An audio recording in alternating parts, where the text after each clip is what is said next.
మీరు ఎంత త్వరగా ఇన్వెస్ట్మెంట్ జర్నీని స్టార్ట్ చేస్తారో అంత ఎక్కువ లాభం మీ ఇన్వెస్ట్మెంట్ మీద మీకు దొరుకుతుంది. ఎంతో మంది ఈ ఫ్యాక్ట్ ని అర్థం చేసుకోరు. లేట్ అయిన తర్వాత అంటే ఏజ్ అయిపోయింది, 35 ఇయర్స్ 40 ఇయర్స్ అయిపోయింది, ఇప్పుడు ఇన్వెస్ట్మెంట్ చేసినా వేస్టే అని ఆ ఆప్షన్ ని పక్కన పెట్టేస్తారు. నేను ఇన్వెస్ట్మెంట్ చేయడానికి ఈ ఏజ్ లో అన్ఫిట్ అనుకుంటారు.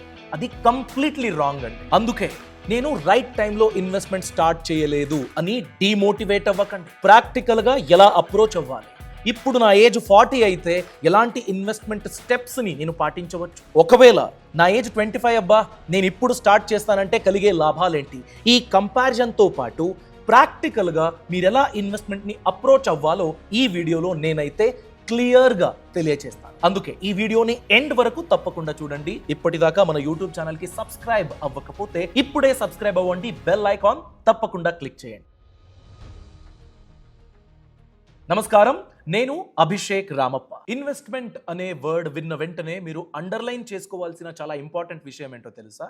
అది లాంగ్ టర్మ్ అనేది. ఎందుకంటే ఒక చిన్న సీడ్ అనుకోండి, ఆ సీడ్ ఒక ప్లాంట్ అయ్యి ఆ ప్లాంట్ ఒక ట్రీ రూపానికి వచ్చి మీకు ఫ్రూట్స్ ఇవ్వాలంటే చాలా టైం పడుతుంది కదా. ఇప్పుడే నేను ఇన్వెస్ట్మెంట్ స్టార్ట్ చేసా, ఒక 2-3 మంత్స్లో నాకు రిటర్న్స్ కావాలంటే అలాంటిది ప్రాక్టికల్గా జరగని పని. అందుకే మనం లాంగ్ రన్కి ప్లాన్ చేసుకోవాలి. అందుకే మీరు జాబ్ చేరుకున్న వెంటనే ఇన్వెస్ట్మెంట్ స్టార్ట్ చేశారనుకోండి, చాలా టైం దొరుకుతుంది. మీ ఫస్ట్ శాలరీ నుండే 500 1000 రూపీసో ఎంతో కానీ మీరు ఇన్వెస్ట్మెంట్ జర్నీ స్టార్ట్ చేయాలి. సో మీ ఏజ్ 25 ఇయర్స్ అండి, అప్పుడే ఇన్వెస్ట్మెంట్ స్టార్ట్ చేసేశారు.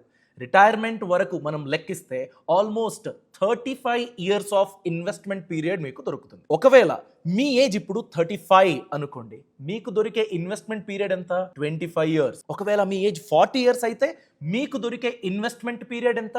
Just 20 years. ఇప్పుడు ఎలా ఈ 20 ఇయర్స్ కి ఎలా ప్లాన్ చేసుకోవాలి? దీని గురించి మనం ప్రాక్టికల్ గా అర్థం చేసుకోవాలంటే ఈ డీటెయిల్డ్ టేబుల్ ని మీరు అబ్జర్వ్ చేయాలి. ఎవ్రీ మైన్యూట్ డీటెయిల్స్ సరిగ్గా గమనించాలి. సో మొదటిది, ఈ టేబుల్లో మనం 4 ఇన్వెస్టర్ ని ఆఫ్ డిఫరెంట్ ఏజ్ కేటగిరీ ఎంచుకున్నాము. Arjun 25 years of age, Nirmala 30 years of age, Shilpa 35 years, Darshan 40 years age అండి. వీళ్ళు 2 lakh రూపీస్ ని ఇన్వెస్ట్ చేయడానికి, లంప్ సమ్ ఇన్వెస్ట్మెంట్ చేయడానికి రెడీగా ఉన్నారు. సో అర్జున్ జాబ్ కి చేరుకున్న వెంటనే ఒక 2 lakh రూపీస్ ని అరేంజ్ చేశారు, ఇన్వెస్ట్మెంట్ చేయడానికి రెడీగా ఉన్నారు. అలా నిర్మల, శిల్ప, దర్శన్ ఈ అమౌంట్ ని వీళ్ళందరూ 12% రిటర్న్ ఆన్ ఇన్వెస్ట్మెంట్ ఇచ్చే ఒక ఇన్వెస్ట్మెంట్ వెహికల్ మీద లంసమ్ ఇన్వెస్ట్మెంట్ చేసేశారు. అంటే ఒకేసారికి 2 lakh రూపీస్ ఇన్వెస్ట్మెంట్ చేసేస్తారు. మీకు ఈ ఆర్డి అకౌంట్, ఎస్ఐపి అకౌంట్లు తెలుసు కదా, ఎవ్రీ మంత్ ఒక 500 1000 మీరు వేస్తూ వెళ్తారు. ఇది అలా కాదు, డైరెక్ట్ లంసమ్ ఇన్వెస్ట్మెంట్ మీరు పెట్టేశారు. 12% రిటర్న్ ఆన్ ఇన్వెస్ట్మెంట్ ఇచ్చే ఒక వెహికల్ కింద వీళ్ళు పెట్టారు. సో ఈ 4 ఇన్వెస్ట్మెంట్ వాళ్ళు రిటైర్మెంట్ ఏజ్ కి వచ్చే వరకు ఎంతవరకు గ్రో అవుతుంది? లాస్ట్ కాలం చూడండి, మీకు తెలుస్తుంది. సో అర్జున్ 25th ఇయర్ ఉండేటప్పుడు 2 lakh రూపీస్ ని లంసమ్ ఇన్వెస్ట్మెంట్ చేసేశారు. Return on investment 12%. Arjun age 60 years అయ్యేటప్పటికి, అంటే 35 ఇయర్స్ ఇన్వెస్ట్మెంట్ పీరియడ్ లో అర్జున్ పెట్టిన 2 lakh rupees 35 years of investment period లో 98 lakh రూపీస్ గ్రోత్ అయ్యింది. అదే నిర్మలా కేసులో మీరు చూసినట్లయితే 30 ఇయర్స్ ఉండేటప్పుడు 2 lakh రూపీస్ ని ఇన్వెస్ట్మెంట్ చేశారు. 30 ఇయర్స్ ఇన్వెస్ట్మెంట్ పీరియడ్ అంటే రిటైర్మెంట్ వరకు మనం లెక్కిస్తే 30 ఇయర్స్ ఇన్వెస్ట్మెంట్ పీరియడ్ దొరికింది. నిర్మల వారికి 60 ఇయర్స్ ఆఫ్ ఏజ్ అయ్యేటప్పటికి ఆమె పెట్టిన 2 lakh rupees investment 60 lakh rupees అయ్యింది. అంటే 58 lakh రూపీస్ గ్రోత్ అయ్యింది. 5 ఇయర్స్ డిఫరెన్స్. అర్జున్ కి వచ్చిన గ్రోత్ ఎంత? 98 lakh రూపీస్. నిర్మలాకి వచ్చిన గ్రోత్ ఎంత? 60 lakh రూపీస్. అంటే 38 lakh rupees of growth difference ఉంది, జస్ట్ 5 ఇయర్స్ ఇన్వెస్ట్మెంట్ లేట్ చేసిన దానికి. ఇప్పుడు మనం శిల్ప మరియు దర్శన్ కేసు కూడా చూద్దాం. శిల్ప, ఆమె ఇన్వెస్ట్మెంట్ స్టార్ట్ చేసింది ఆమె ఏజ్ 35 ఇయర్స్ ఉన్నప్పుడు. 2 lakh రూపీస్ పెట్టింది, 12% రిటర్న్ ఆన్ ఇన్వెస్ట్మెంట్. 60 ఇయర్స్ అయ్యేటప్పటికి, శిల్ప ఏజ్ 60 ఇయర్స్ అయ్యేటప్పటికి ఆమె కార్పస్ 34 lakh రూపీస్ అయ్యింది. అంటే గ్రోత్ ఎంత? Just 32 lakh rupees in 25 years of investment period. ఇప్పుడు మనం దర్శన్ కేసు గురించి చూద్దాం. దర్శన్ ఏజ్ ఇప్పుడు 40 ఇయర్స్, 2 lakh రూపీస్ ఇన్వెస్ట్మెంట్ పెట్టారు lump sum, return on investment 12%.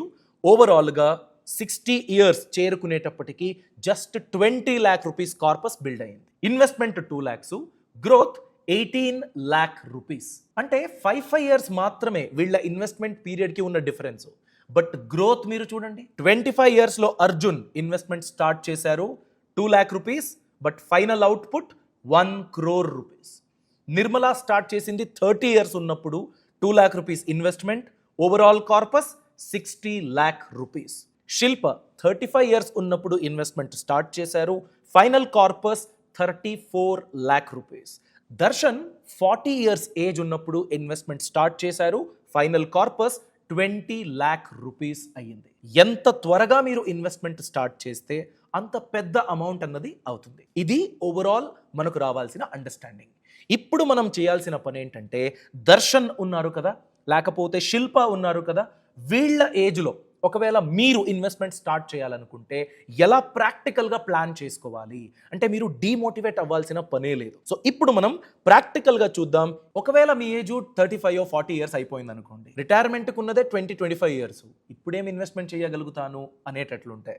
Family responsibilities ఎక్కువ ఉన్నాయి, ఇన్వెస్ట్మెంట్ లోడ్ని నేను తీసుకోలేను అనేది మీ ఆలోచన అయితే భయపడకండి, డిమోటివేట్ అవ్వకండి. ఎందుకంటే మీ రిస్క్ ప్రొఫైల్కి తగ్గట్టుగా రిస్క్ మిటిగేషన్ అంటే రిస్క్ గురించి ప్లానింగ్ అనేది ప్రాపర్గా జరిగినట్లయితే మీరు కూడా ఇన్వెస్ట్మెంట్ చేయడానికి అవకాశం ఉంటుంది. బట్ ఫ్యాక్ట్ ఏంటో తెలుసా, చాలా చిన్న టైంలో ఎక్కువ కార్పస్ని బిల్డ్ చేయాలి అనుకోవడం కొంచెం కష్టమే, అది రియలిస్టిక్ కూడా కాదు. So realistically what can be done దాని గురించి ఇప్పుడు చూద్దాం. మీరు ఎప్పుడైనా ఇన్వెస్ట్మెంట్ గురించి ప్లాన్ చేసుకోవాలంటే ఫస్ట్ థింగ్ మీరు ఎన్షూర్ చేయాల్సింది హెల్త్ ఇన్సూరెన్స్, టర్మ్ ఇన్సూరెన్స్ ఉందా అనేది. ఎందుకంటే రీసెంట్గా నితిన్ కామత్, జిరోదా కంపెనీ ఓనర్, ఒక మాట చెప్పారు. మిడిల్ క్లాస్ ఫ్యామిలీలు మన భారతదేశంలో ఎక్కువగా ఉండేది మిడిల్ క్లాస్ ఫ్యామిలీలే. వాళ్ళ సిచ్యువేషన్ ఎలా ఉంటుందంటే చాలా కష్టపడి సేవ్ చేసుకుంటారు, ఒక్కసారి హాస్పిటల్కి వెళ్ళినా కూడా, అడ్మిట్ అయినా కూడా వాళ్ళ సేవింగ్స్ మొత్తం ఖాళీ అయిపోతుంది. అంటే కంప్లీట్గా రోడ్ మీదకి వచ్చేస్తారు. అలా అవ్వకూడదనే హెల్త్ ఇన్సూరెన్స్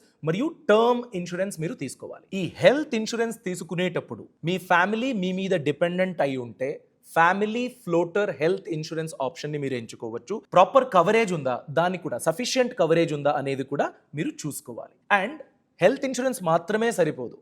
ఒకవేళ మీరు బిజినెస్ చేస్తున్నారు అనుకోండి, బిజినెస్ ట్రై చేస్తున్నారు, బ్యాంక్ నుంచి లోన్ తీసుకున్నారు, ఒక 50 lakhs 80 lakhs 1 crore rupees loan తీసుకున్నారు. ఏదైనా మీ లైఫ్కి జరగకూడనిది జరిగిపోయింది, మీకు ఏదో అయిపోయింది, మీరు ఇక లేరు, ఆ లోన్ ఎవరు తిరిగి చెల్లిస్తారు?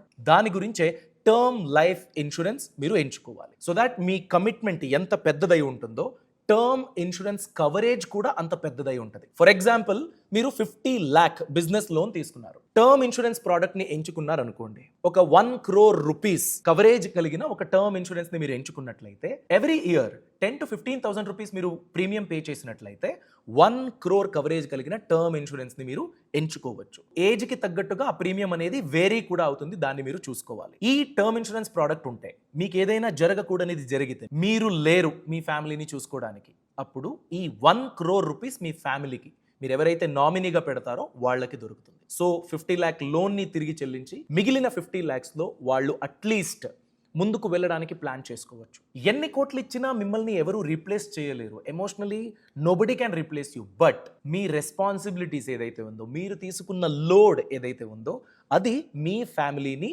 బాదర్ చేయదు. సో అందుకే term insurance and health insurance very very important. Investment జర్నీలో second important step emergency fund. అంటే మీరు ఎవ్రీ మంత్ ఒక 35,000 రూపీస్ ఖర్చు పెడుతున్నారంటే మీ ఇంటి ఖర్చులను మేనేజ్ చేయడానికి, అలాంటి ఒక 6 months of your salary should be kept aside. చాలా ఇంపార్టెంట్ అండి. 35,000 ఎవ్రీ మంత్ మీ ఖర్చు అనుకుంటే 6 monthsకి 2,10,000 రూపీస్ కావాల్సి వస్తుంది. సో ఆ 2,10,000 రూపీస్ ఒక సేవింగ్స్ అకౌంట్లో కానీ లేకపోతే లిక్విడ్ మ్యూచువల్ ఫండ్లో కానీ సెపరేట్గా ఉండాలి. టర్మ్ ఇన్సూరెన్స్, హెల్త్ ఇన్సూరెన్స్ అయిపోయింది, ఎమర్జెన్సీ ఫండ్ అయిపోయింది. ఇవి రెండు మేనేజ్ చేసిన తర్వాత మిగిలిన అమౌంట్లో మీరు ఇన్వెస్ట్మెంట్ జర్నీని ప్లాన్ చేసుకోవాలి. దానికి ఒక చిన్న ఫార్ములా ఉంది, 50-30-20 రూల్. దీని గురించి మీరు వినే ఉంటారు. 50% ఆఫ్ యువర్ మంత్లీ ఇన్కమ్ నీడ్స్కి వెళ్తాయి. అంటే రేషన్ను, బస్ ట్రావెల్, మొబైల్ రీఛార్జ్, ఇవన్నీ మీరు స్కిప్ చేయలేరు. 30% వాంట్స్ గురించి, మంచి డ్రెస్ కావాలి, మంచిగా కనపడాలి, స్కిల్ అప్గ్రేడ్ చేసుకోవడానికి కొంచెం ఇన్వెస్ట్మెంట్ చేస్తుంది, దాని గురించి. మిగిలిన 20% ఇన్వెస్ట్మెంట్. ఇది 50-30 రూల్ చెప్పేది. బట్ మీ ఏజ్ని కన్సిడర్ చేసి చూసినట్లయితే మీరు చాలా లేట్గా ఇన్వెస్ట్మెంట్ గురించి ప్లాన్ చేసుకుంటున్నారు అనేటట్లయితే మీరు ఇన్వెస్ట్మెంట్గా పెట్టే ఈ 20% ఉంటుంది కదా, అది సరిపోదు. అట్లీస్ట్ 30, 40, 50% వరకు మీరు ప్లాన్ చేసుకోవాలి. లేకపోతే మీరు తక్కువ టైంలో ఎక్కువ రిటర్న్స్ని జనరేట్ చేయడానికి అవకాశం ఉండదు. అంటే ఈ వాంట్స్లు ఉన్నాయి కదా, లేకపోతే లగ్జరీ ఎక్స్పెన్సెస్ ఏదైతే ఉంటుందో, నేను నా ఫోకస్ అంతా నీడ్స్ మీద పెడతా. వాంట్స్ గురించి అంత పెద్దగా ఆలోచించను. ఏదైతే బేర్ మినిమం నెసెసిటీ ఉందో దాని గురించే నేను ఖర్చు పెడతా. మిగిలిన మాక్సిమం ఎంత పాసిబుల్ అయితే అంత అమౌంట్ని ఇన్వెస్ట్మెంట్కి పెడతాను అని మీరు ప్లాన్ చేసుకున్నట్లయితే nothing like it. Great decision. ఎక్కువ ఇన్వెస్ట్మెంట్ చేస్తే తక్కువ టైంలో కూడా డీసెంట్ కార్పస్ని మీరు బిల్డ్ చేయొచ్చు. ఈ కాస్ట్ కట్టింగ్ అంటే ఎలా, దాని గురించి కొన్ని హ్యాక్స్లు అంటే foreign trip exciting but I can skip, good. Credit card కావాలా, if you can skip it. మీరు లోన్ తీసుకున్నా కూడా, అంటే అన్నెసెసరీ లోన్లు తీసుకోవద్దు. అయినా కూడా నాకు ఏదో అసెట్ క్రియేషన్కి లోన్ కావాలి అనుకుంటే అలాంటి లోన్కి గ్రీన్ సిగ్నల్ అండి. You can definitely take loans to build asset in any point of your time. దాని గురించి ఏం రిస్ట్రిక్షన్ లేదు. Asset creation loan is always a good thing to do. So investment start చేయాలనుకుంటే ఏ గోల్కి నేను ఇన్వెస్ట్మెంట్ చేస్తున్నాను దాని గురించి క్లారిటీ ఉండాలి. అంటే గోల్ స్పెసిఫిక్ ఇన్వెస్ట్మెంట్ మీరు ప్లాన్ చేసుకోవాలి. ఇప్పుడు మీ రిటైర్మెంట్కి ప్లాన్ చేస్తున్నారు, లేదు నేను ఒక సైట్ కొనాలనుకుంటున్నాను, 30-40 సైట్ కావాలి నాకు, దాని గురించి అని ప్లాన్ చేసుకుంటున్నారు. లేదు నేను ఒక ఇల్లు కొనాలి, ఆల్రెడీ బిల్ట్ ఒక ఇల్లు కొనాలి, అపార్ట్మెంట్ కొనాలి. నా అబ్బాయికి ఫారిన్ ఎడ్యుకేషన్కి నేను ప్లాన్ చేస్తున్నాను, హైయర్ ఎడ్యుకేషన్కి ఆడు ఫారిన్కి వెళ్ళాలనుకుంటున్నాడు, సో దాని గురించి ఒక 40 lakhs కావాలి నాకు. లేదు నా కూతురు పెళ్ళికి నేను ప్లాన్ చేస్తున్నాను. ఇలా ఏ గోల్కి మీరు ఇన్వెస్ట్మెంట్ చేయాలి, ఎంత టైం బ్యాలెన్స్ ఉంది, ఎంత టైం అవైలబుల్గా ఉంది మీకు ఇన్వెస్ట్మెంట్ చేయడానికి, ఇవన్నీ మీరు కన్సిడర్ చేసేసి గోల్ స్పెసిఫిక్ ఇన్వెస్ట్మెంట్ని ప్లాన్ చేసుకోవాలి. ఒక ఎగ్జాంపుల్ తీసుకుందాం. మీ కూతురు పెళ్లికి మీరు ప్లాన్ చేసుకుంటున్నారు. ఇప్పుడు 2025, 2035కి మీరు పెళ్లి చేయాలని ప్లాన్ చేసుకుంటున్నారు. సో మీ దగ్గర ఉన్న ఇన్వెస్ట్మెంట్ పీరియడ్ ఎంత? 10 years. ఎంత కావాలనుకుంటున్నారు? బడ్జెట్ ఎంత? మేబీ మీరు ఒక 20 lakh rupees కావాలనుకుంటున్నారు. ఇప్పుడు 2025లో పెళ్లి చేస్తే 20 lakhs సరిపోతుంది. అదే మీరు 2035కి ప్లాన్ చేస్తున్నారంటే గోల్ అమౌంట్ని ఇన్ఫ్లేషన్తో అడ్జస్ట్ చేయాలి. ఇప్పుడు ఒక వస్తువు వాల్యూ 100 rupees అనుకోండి. 5 years తర్వాత నేను ఆ వస్తువుని కొనాలంటే 100 rupeesతో సరిపోదు. మేబీ 140 rupees, 150 rupees మీరు పే చేయాల్సి వస్తుంది. సో అలా కాస్ట్లీ అవుతూ వెళ్తుంది. సో అందుకే ఇప్పుడు మీ టార్గెట్ 20 lakhs అయితే 10 years తర్వాత 7% ఇన్ఫ్లేషన్ అని మీరు ప్లాన్ చేసుకున్నా కూడా 40 lakhs కావాల్సి వస్తుంది. సో 10 years తర్వాత మీ గోల్ అమౌంట్ ఏంటి? 40 lakh rupees మీ కూతురు పెళ్లి గురించి. సో 40 lakhsని నేను 10 yearsలో రీచ్ అవ్వాలంటే ఎవ్రీ మంత్ మీరు 17,250 rupeesని ఇన్వెస్ట్మెంట్ చేయాలి. మీరు ఇన్వెస్ట్మెంట్ చేసే investment product every year 12% of return on ఇన్వెస్ట్మెంట్ని ఇవ్వాలి. అలాంటి ఒక ప్రోడక్ట్ని మీరు ఎంచుకుని ఎవ్రీ మంత్ 17,250 rupees ఇన్వెస్ట్మెంట్ చేసినట్లయితే ఓవరాల్ కార్పస్ 10 yearsలో 2035 కల్లా 40 lakh rupees మీ టార్గెట్ అమౌంట్ని చేరుకుంటారు. ఇలా మీరు గోల్ స్పెసిఫిక్ ఇన్వెస్ట్మెంట్ని ఎంచుకోవాలి. అలా అయితే నేను ఎక్కడ ఇన్వెస్ట్మెంట్ చేయాలి? అందరికీ కూడా ఒకే సమాధానం ఉండదు. ఇప్పుడు మీరు నాకు రిస్క్ వద్దబ్బా, I'm not going to take any risk అనుకునేటట్లయితే ఫిక్స్డ్ డిపాజిట్, పోస్ట్ ఆఫీస్ స్కీమ్లు ఇలాంటి కొన్ని ఆప్షన్లు ఉన్నాయి. లేదు నేను క్యాల్కులేటెడ్ రిస్క్ తీసుకుంటా అనేటట్లయితే స్టాక్ మార్కెట్కి ఎక్స్పోజర్ ఉన్న కొన్ని ఇన్వెస్ట్మెంట్ ఆప్షన్లు ఉన్నాయి. సో స్టాక్ మార్కెట్లో మీరు మ్యూచువల్ ఫండ్స్లో ఇన్వెస్ట్మెంట్ పెట్టొచ్చు. మన రాష్ట్రం లాస్ట్ 20-30 yearsలో ఎలా గ్రోత్ అయ్యిందో నెక్స్ట్ 20-30 yearsలో కూడా అలానే గ్రోత్ అవుతుంది అని నమ్ముతారా? అలా అయితే మీరు ఇండెక్స్ ఫండ్ని ఎంచుకోవచ్చు. కొన్నిసార్లు ఎలా అవుతుందంటే మీరు స్టాక్ మార్కెట్లో ఇన్వెస్ట్మెంట్ పెడతారు కదా, అది లాస్ చూపించినా కూడా అది నోషనల్ లాస్. అంటే మీరు సెల్ చేయకపోతే అది లాస్గా మీ అకౌంట్లో పడదు. మీరు సెల్ చేయకుండా అలానే వెయిట్ చేసినట్లయితే మార్కెట్ రీబౌండ్ అయినప్పుడు మీ ఇన్వెస్ట్మెంట్ ఏదైతే ఉందో ప్రాఫిట్ కూడా ఇస్తుంది. సో మీరు పేషెంట్గా వెయిట్ చేయడానికి నా దగ్గర టైం ఉంది, నేను వెయిట్ చేస్తా, ఆ మైండ్ సెట్ ఉంది అనేటట్లయితే డెఫినెట్గా స్టాక్ మార్కెట్ అలానే స్టాక్ మార్కెట్ రిలేటెడ్ ప్రోడక్ట్స్లో మీరు లాభాన్ని పొందొచ్చు. సో చాయిస్ మీది. రిస్క్ తీసుకుంటారా, లేదు సేఫ్ ఆప్షన్స్ కావాలి అనుకుంటారా? మీ రిస్క్ ప్రొఫైల్ ఎలా ఉందో అలా మీ ఇన్వెస్ట్మెంట్ జర్నీని ప్లాన్ చేసుకోండి. Thanks for watching. All the best. Boss వాలా, బీ ద బాస్.